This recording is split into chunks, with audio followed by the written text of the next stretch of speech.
Chiatzou is and always has been one of the weakest Z fighters. However, despite this, he's always had the most unconventional abilities out of all of the Z fighters, aside from Buu, I guess, those being his psychic powers. Now, it's due to Chiaozou being on the weak end of the Z fighters and his unconventional fighting methods that I thought it would be interesting to put him up against the entirety of Jujutsu Kaisen, especially with season 3 of the anime on the horizon. I thought it'd be interesting to see if the predominantly hacks-based verse of JJK can handle one of the weaker Dragon Ball characters, who also relies on some form of hacks, or if the Dragon Ball verse is simply just too overpowered to put a dent in. Now, kicking things off, I'm gonna go over Chiaozu's scaling, and for the video I'm gonna only be referring to feats up till the end of Z, so I'm not gonna be including anything in Super.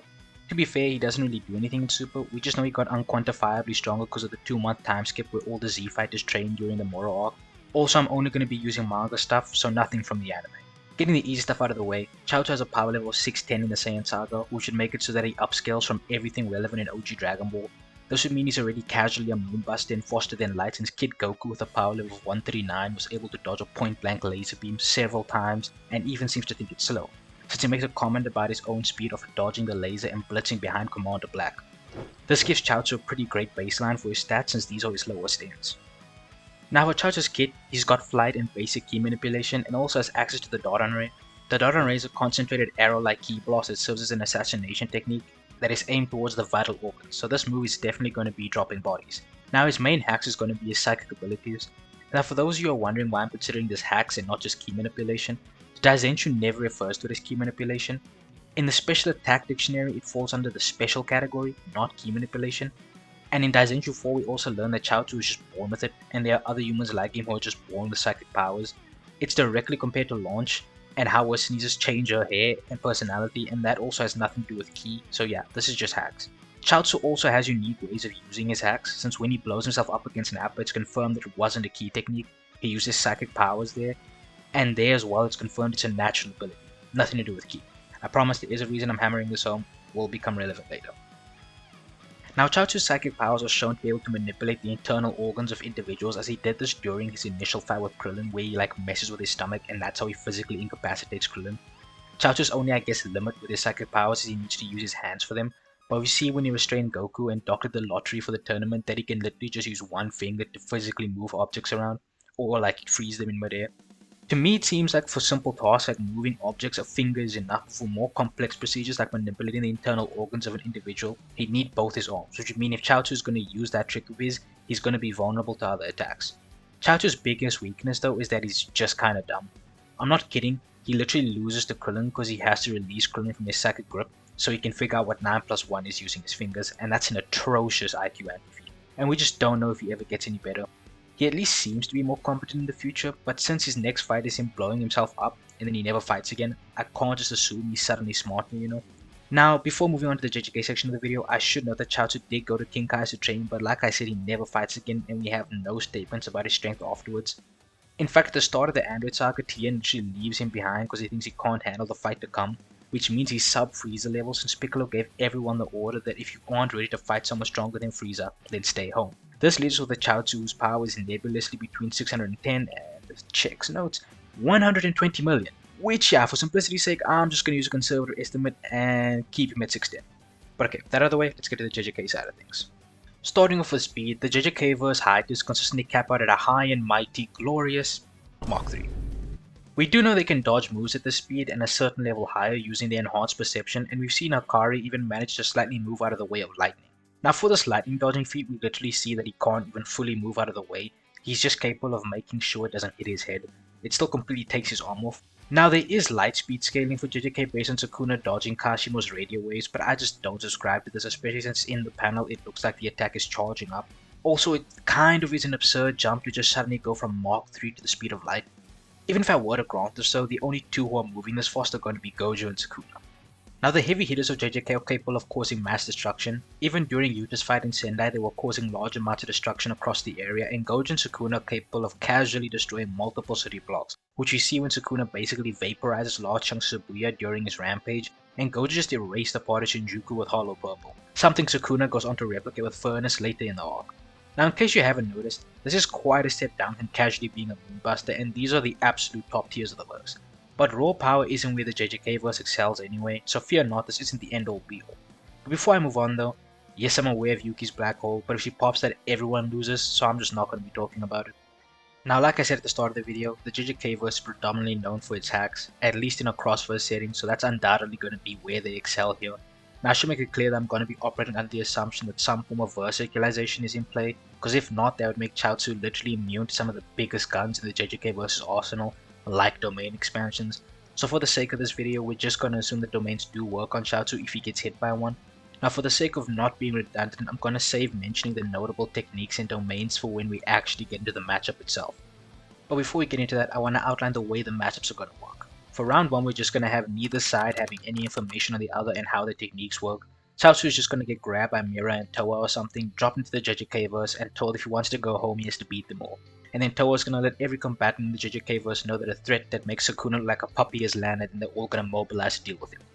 Round 2 is going to be both sides with info on each other going at it, just so we can see that if both sides score this optimally, who will come out on top. Now with that out of the way, let's get into it.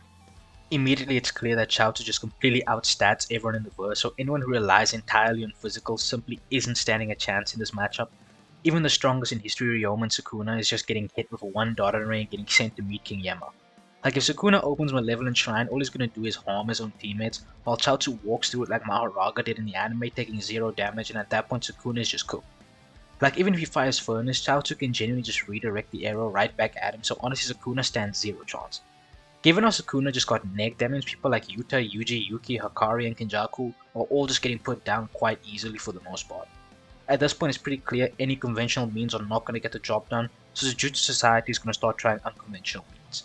The first method I see them using is trying to disable Chiaotzu using Higuruma's deadly sentencing, since no violence is allowed in the domain, so they can try and confiscate something to nerf Chiaotzu and maybe get the death penalty.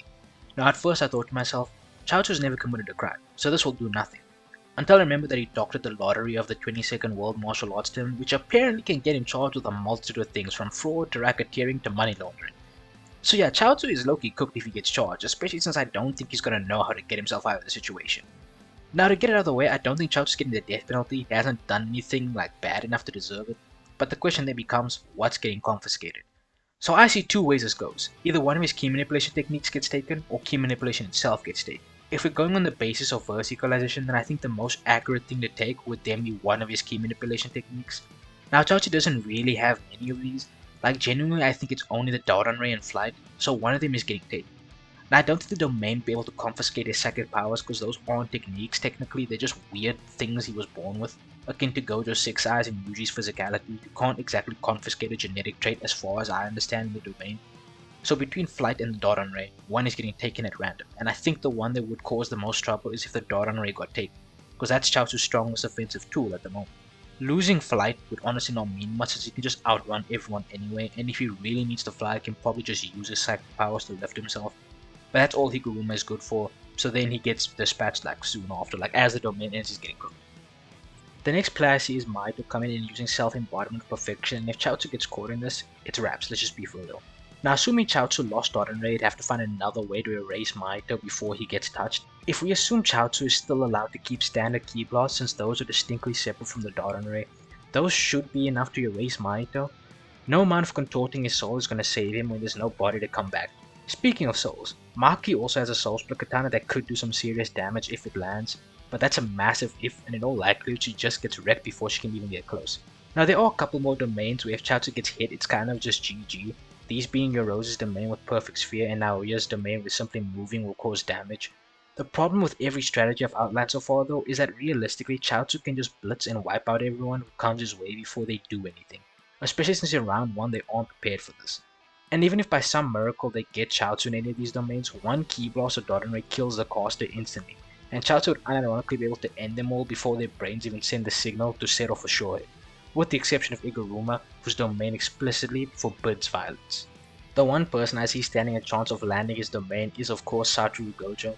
Now the reason I believe Gojo has a higher chance than the rest is simply because of Infinity. If Chiaotzu is just sending out Daran Rays and it's killing everyone and he sends one at Gojo which Infinity will stop, Gojo can try and use this moment as an opportunity to get in close. Now a lot of things have to go Gojo's way for it to play out exactly like this, but let's just assume it does for a second. If Chiaotzu gets hit by Unlimited Void, it's over for him. He can't simply attack after he's caught. Once he's caught, it's already game over, and if he hasn't taken care of Gojo before this, then Gojo wins. Now there is a way for Chaozu to get past Gojo regardless of Infinity, and that's his Psychokinesis. All Infinity does is slow down incoming attacks, but Psychokinesis doesn't need to send anything Gojo's way. It can just immobilize and damage him however Chaozu sees fit. So while both sides have win cons, for round 1 I'm gonna give it to Chaozu extremely slightly. He simply has more going for him, and although the JJK verse does have options, Chaozu is just so far above them stats wise they need an insane amount of luck to pull it off, which is why I'd give it to him more times out of 10. But I will say that it's very possible in the camp with some insane strategies to get him Court of God due to his low IQ and just win that way. Like, something funny that I thought of while I was scripting this video is like maybe Hikari pops domain and the rules just genuinely confuse Chiatzou because he's such an idiot and he just like traps Gojo with him and then Gojo overpowers Hikari's domain with infinite void while Chiatzou's confused because of the domain's rules and they can just win that way. It's a pretty out of the box like theory that they would probably have to plan in advance, but like it's something that I thought of. But they all definitely ways the JJK verse to come out on top. I just think it's because of the stat disparity being so great that Chaozu is going to find more ways to win left 10 than they will. Now on to round 2, we're going to have the Chaozu raid clan going down. Only Chaozu also has info on the people he's fighting. And I'ma just be honest, if we give Chaozu info on everyone's abilities, he's just going to get rid of all the main problems immediately. Like he'll just instantly blitz towards Gojo and either do him like Frieza did Krillin, throw him into deep space, or make himself in a retreat due to Shane. Then from there all he has to do is keep moving so he doesn't get touched and systematically put everyone in the verse down. Like even if you want to say Chiatzou is too stupid to remember all the info he's gained or something, the only thing he has to grasp is some of them are dangerous so he shouldn't let himself get into a situation where he can be touched or put in a domain, and at that point it's just wraps for the verse. Like if Chiatzou is serious and on guard off rip, plain and simple, no one is touching him. Unfortunately, he just massively outstats and has counters for the main defensive curse techniques they have in Idle Transfiguration and in the neutral limitless, so round 2 just ends with a Chiatzou stomp. Now to address something I didn't mention in either of the rounds, Takaba is a complete wildcard. There's no way to predict what his curse technique is going to do since it's entirely dependent on what he finds funny, and in my opinion his technique kinda just be neutralized when he sees everyone around him getting slaughtered and that will leave him vulnerable too. But if you want to believe he just becomes Alien X and just stomps out Chiatzou because of the comedian, be my guest. It's just his curse technique is so random none of us can really say. But I hope you guys enjoyed the video. If you did, be sure to leave a like and maybe even a sub if you want to see more.